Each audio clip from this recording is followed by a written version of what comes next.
Hello everyone, and this is Edmond Medaros channel and here with another quick tutorial.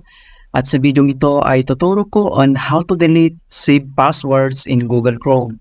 So this should hopefully be a pretty straightforward process guys, and let's go ahead. Ang next step ay punta lang tayo sa ating Chrome web browser. So click lang natin yan. And then dito lang sa upper right side ay click mo lang yung tatlong dot. And then kailangan mo lang select yung settings.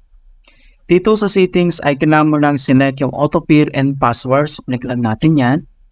And then dito sa autofill and password, so click mo lang ito Google Password Manager. So click lang natin yan. And then dito kung paano ba tayo mag-delete ng saved password dito sa Google Chrome. So dito lang sa password mga kaibigan, meron tayo dito nga google.com. So click mo lang ito. And then enter lang natin ang ating Windows security. Kung mayroon man yan, kailangan mo lang enter yung password. Then click lang natin yung OK.